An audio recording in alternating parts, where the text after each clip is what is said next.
Fire Emblem Engage recently turned 1 year old. Sorry if I missed you at the party, I was busy explaining to the game's director Tsutomu Tai that the final boss battle of the game could have been so much better. Before I give you the same lecture, a little disclaimer. If you have not finished the game yet, this is your final warning. Huge spoilers ahead.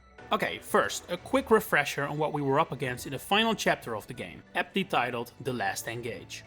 First, we face off against Sombron in his human form, known as the Fell Monarch, in a fight that's really a glorified cutscene. While he is accompanied by a legion of corrupted, all with S-rank weapons, they drop dead the moment he does, and considering you can go wild with engage attacks without serious drawback, that won't be taking you too long. The real battle starts when Sombron transforms into his great Fell Dragon form, creating what is factually the biggest set piece in Fire Emblem history. His serpentine shape is 25 tiles big, a series record, and protected by a shield through a skill known as Fell Barrier. He also possesses the skill Bond Breaker, protecting him against chain attacks, Dark Spirit on higher difficulties, slowing down your unit's engage meters, and has an attack range of 3, which, combined with his size, means he can hit a significant part of the field. So far, so threatening. And he's not alone either, as he once again drums up an entire army of corrupted, along with new enemies known as Dark Emblems, that spawn in waves of 4. These are directly tied to his shield, as defeating these Dark Emblems decreases its power, making him vulnerable. But the moment all 4 Dark Emblems present at the same time have been eliminated, he spawns another wave of them, meaning the best way to defeat him is by coming as close as you can to one-rounding his 4 life bars in the same turn, preferably after defeating only 2 or 3 Dark Emblems. This is not only possible on even the highest difficulties, it's also more or less encouraged, as a result of the first problem of this boss battle, Sombron's lack of aggression. At first sight, that may seem contradictory. After all, a passive enemy means you can take your sweet time, right? Well, that's not wrong, but in a weird paradoxical way, this battle basically has 2 options for you. A super quick low turn count final boss, or a long, grueling battle of whittling down all his 12 Dark Emblems, which can take you hours. The reason for that is that Sombron's Ryoma Tribute Act comes to a violent halt whenever you've attacked him. After all, now that you're in his range, he will also use his turns to attack your units, and he does not take half measures. His attacks are ridiculously strong, easily capable of leaving even your strongest characters with little HP. If you plan to have all your units still alive when the credits roll, you'll find yourself rewinding frequently. Or you rewind back to before you even attacked him. Because that's the conundrum here. The difference in consequences between attacking and not attacking him are massive. The gap is way too big, leading to a battle that either portrays Sombron as a lackluster final boss that's way too passive, or an absolute monster that's unfairly strong. His lack of initial aggression almost feels like an oversight, but considering all the patches and DLC we've had since release, that seems unlikely now. So how do you fix this? Well, that's pretty easy actually. Have Sombron, attack your units. Give him a larger range, then rebalance his attacks to account for them now happening every turn, and you should be able to strike a decent enough balance so this battle at least has some weight to it. I mean, this is an opponent the size of a building, surely he can strike a larger range than your local longbow. I want to stay on the topic of his attacks for now, as those will smoothly lead us into the next problem. But first, a quick summary of his current moveset, which is pretty decent I think. There's Fell Assault and Fell Surge, 2 relatively straightforward special attacks with high might, Whirling Death, which he can use to attack multiple units at once, Howling Beam, a multi-tile attack that leaves Miasma behind, and Disengage, a non-damaging move that forces engaged units to disengage. Credit where credit's due, this is a solid moveset. Especially Disengage is a fun touch. I wasn't expecting that my first time around. But I wouldn't be talking about this topic so in depth if I didn't feel there wasn't a missed opportunity here, so let's look at this with a more critical eye. Now, I'm not withdrawing my compliments. My problems with his attacks are not with Sombron, the final boss. My problems are with Sombron, the set piece. Like I mentioned before, this is the largest foe us fans have ever faced, and with the way the arena is set up, the game clearly encourages you to split up your army and walk around the Fell Dragon while he's positioned in the center of attention. So, the developers know there will constantly be units on every side of him, yet they never use that to their advantage. How cool would it be if Sombron's different attacks were routed to where your units were positioned? For example, Howling Beam is fired from his mouth, so that would be the attack used for units in front of him. But he also has a huge powerful tail, so why not use that for physical attacks to opponents behind him?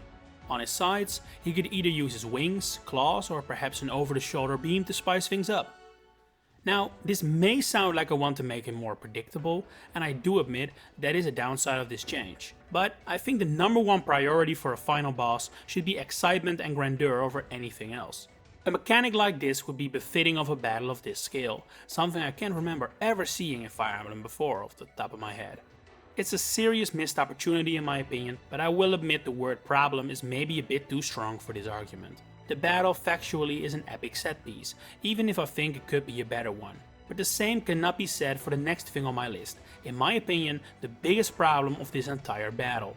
The Dark Emblems. 12 stationary enemies, all weak to one of the base game's emblems.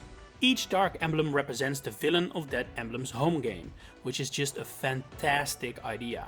Not only is it very fitting for the celebratory game that Engage is, it also helps build up Sombron. After all, if he can call up the biggest evils in the series like there is lackeys, how strong must this guy be? Unfortunately, this is about as far as my praise for the Dark Emblems will go, because the actual implementation of this brilliant idea leaves a lot to be desired. Let's start with the basics. Why the hell are their names so generic?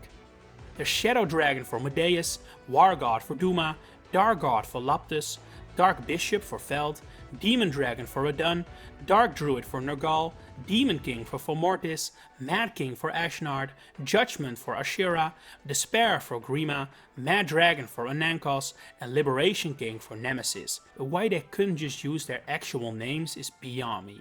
My first thought was spoilers, but Celica straight up calls the War God Duma, so that's probably not it. In fact, Duma is arguably the only one of these who can be considered a spoiler, since we all know Fire Emblem loves introducing a new character to be the final boss at the end of the game. Anyway, no names, that's missed opportunity number 1. Number 2 is their appearance.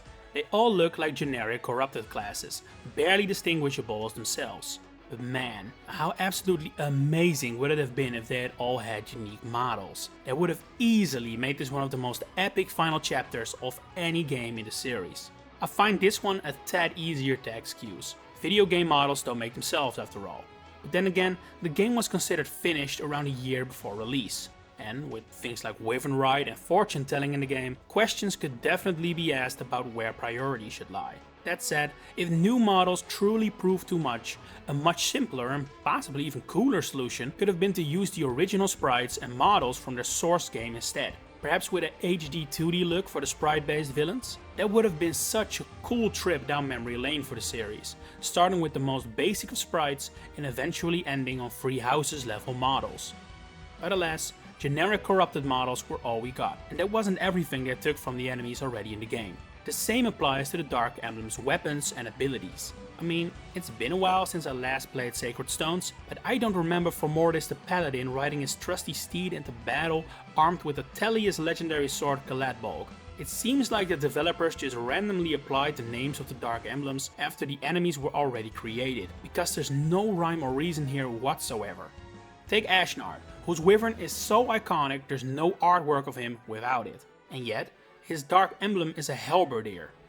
It's so lazy and, unlike the models, so unnecessary.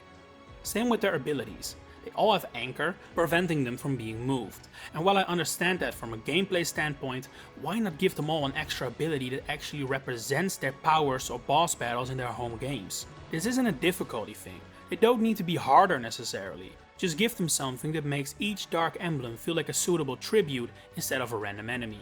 Were the developers maybe scared going too far and making the Dark Emblems feel like accurate portrayals would turn off newcomers? It's possible, but then the entire emblem mechanic the game runs on has the same problem. In fact, the unclear names lead to the opposite situation. Even series veterans can now have a little trouble figuring out what emblem is effective against what opponent.